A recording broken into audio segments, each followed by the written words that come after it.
Hey, how's it going, everyone? Saintsfan back again with another GTA 5 Q&A episode. Today, we're going to be talking about answering some of your guys' questions about some stuff in GTA Online. So hopefully you guys enjoy. If you have your own question you want to ask for a future episode, just go on Twitter and tweet it with the hashtag AskSaints. Really simple to do. First up, from Leo. I have $2.1 million. I don't know what to buy. Should I invest in the CEO? Well, if you don't have an office, yes.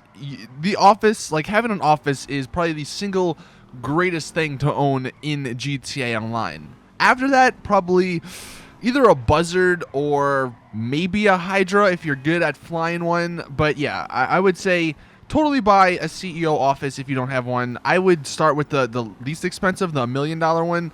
And you don't really need to add too much to it. I mean, maybe if you want to spawn there, add the bed. But apart from that, there's not much. I wouldn't go wasting money because you're not going to be really spending much time in it. You're just using the office for all the features it brings. So yeah, I would definitely spend it or invest in the CEO, because from there, you can either get a cheap warehouse or a cheap vehicle warehouse, and then you can do either crate missions or import-export missions. I would recommend the import-export ones just because they're a lot more fun than the crate missions, but that's just me. Maybe you have a different opinion on that. One thing I will say, don't spend it all, because that's happened to me a few times where I'll have money and then I spend it all, and then I'm left with like only a couple $100,000. And GTA is just not that fun with only a couple $100,000, because we all know there's something else around the corner. So, there's the classic cars coming, which will be really fun, and I'm sure you'll want some money to spend on them. So, yeah, don't spend it all. That's my advice, but totally buy an office if you don't have one. So, yeah, invest in CEO. That's my advice. Hope it's good. Jobless Saints fan for the win. Do you think the cars in the files are cheap as transfers have ended and less people have modded money? This is an interesting thought, but honestly, are they that cheap? I mean, the ProGen GP1, which I guess is a decent supercar in terms of performance, and I mean, it's got great customization, so that's good. But for $1.2 million, that's a little bit less expensive than the Tempesta. And the Tempesta's up there as one of the best supercars, so I don't think that's really that cheap. I mean, yeah, compared to the T20, the Osiris, the X80, it's cheap, but that might have just been like a little experiment Rockstar were doing with their car prices, because most of the other ones, or most of the recent ones that have come out, they've been fairly inexpensive. And then the other ones, the Sports Classic, they're on par with every other Sports Classic car. They're $700,000 and $900,000, and that's basically what all the other top-end sport classic cars are. So I don't think they're actually cheap. I mean, we're kind of used to maybe the reason you think, or we are sort of thinking they're cheap, is because we're used to the super expensive cars, and now that Rockstar have dropped the prices to make them reasonable, we're like, whoa, what's going on here? But I don't actually think they're that cheap. They're just relatively normal. And as for the transfers, that's something that is definitely possible. They haven't done a ban, or a money sweep. So I don't think you could say, because less people have modded money, because the same amount of people have modded money if their accounts haven't been banned or had the money removed. But it might be something interesting they do if they eventually have some sort of ban wave and they remove the modded money.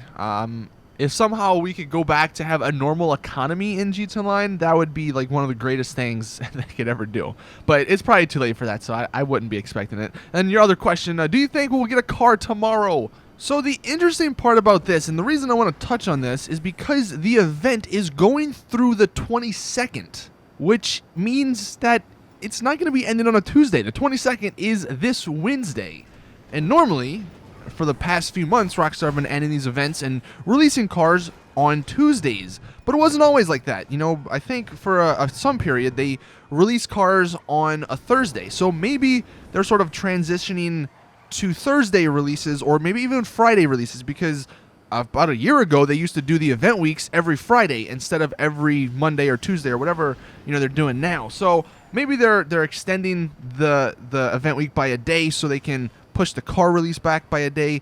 But I would expect Wednesday, at least by Thursday, we'll get some sort of newswire explaining what the new event is going to be and what car is going to be released. But I actually don't expect it to be coming out tomorrow. I could be wrong, but considering they said the event week ends on the 22nd, I don't think they would release another event week and a car while one event week is still going on. So just be expecting that. I wanted to let you guys know because that's something that I actually didn't pick up when I first read it. I was like, oh, March 2nd or 22nd, that's fine.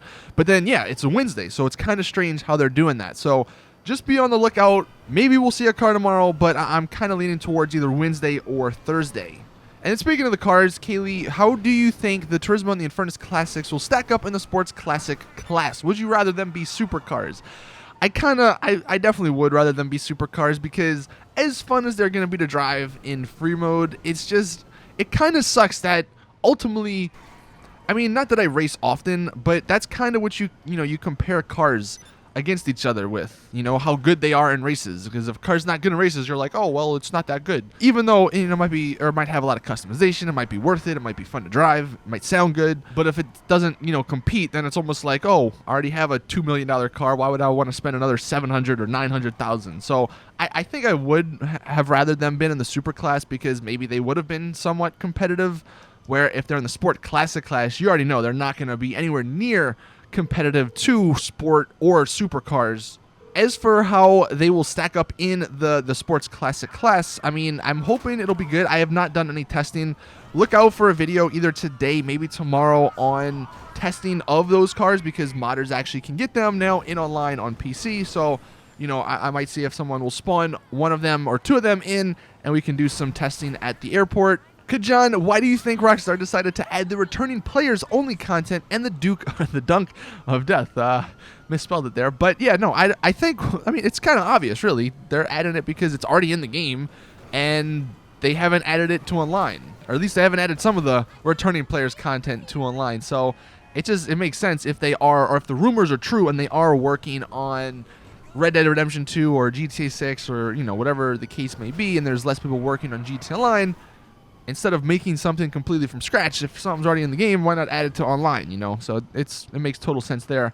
As for, the release of that, because I got a few questions about that. So the rumor or leak at the moment is that it'll be coming with the Infernus, which is, according to FunMW2, the second car to be released after the Hijack Rustin. But I can't give a definitive date on that. It's all speculation.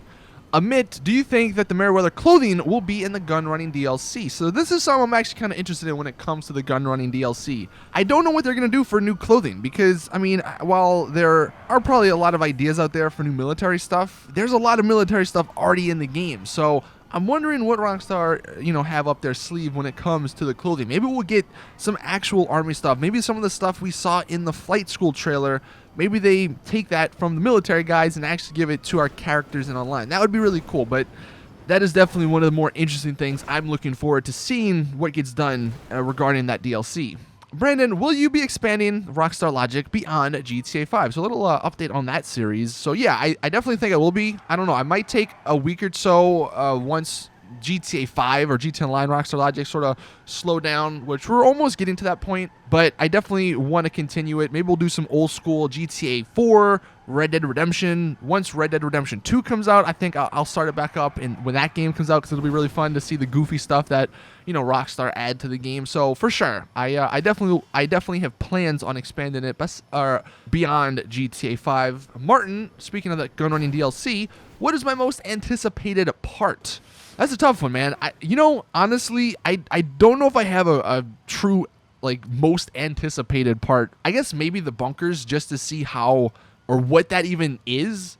Because who would have thought 3 years ago, hey, you're gonna get bunkers in GTA Online? You thought you're crazy, or you would have thought that person was crazy saying you're gonna get bunkers. So I think that's probably my most anticipated, just to see what it is and if it's any different from the stuff we've kind of already got in the game.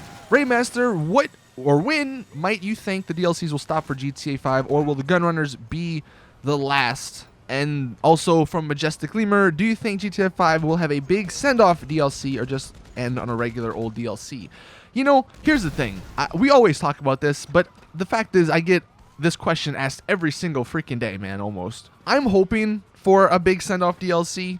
Whether that adds, some answers to the Easter eggs and myths going on in single player with the Chiliad, the rumor or the Chiliad mural on Mount Chiliad. Maybe it adds a jetpack, maybe it adds some fun stuff, some retro stuff to the game. I think it'd be really cool to have some sort of send-off. But I don't think, people always ask, are DLCs going to stop?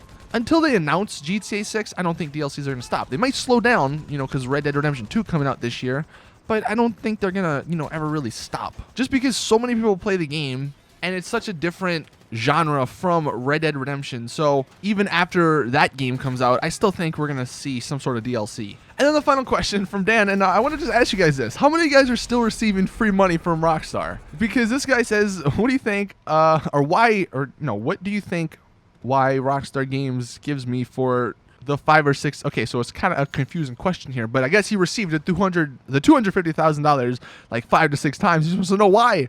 I kind of want to know that too, man. I really wish they would give an answer. I know they kind of vaguely stated they were giving out money or doing some sort of, special bonuses for people who sign up for the social club, but it's so strange because on my PC account, my legit account, like when I actually play the game, I have not received it, but on my PS4 accounts, which all you guys know are modded, like I've received it multiple times. So I don't know what triggers it, man, but it's so weird how they're still giving out this free money. I just want to know how many of you guys, one, have even received the free money, and two, how many times? Because hey, I'm not complaining, man. Receiving 250 grand, a few times, that's like $1 million. I could buy you a car. But it's so strange considering they have not said or given a reason as to why. But yeah, that's going to end the Q&A. Thank you all for watching. Please drop a like if you did enjoy, subscribe for more awesome GTA content. And as always, I'll see you guys in the next one.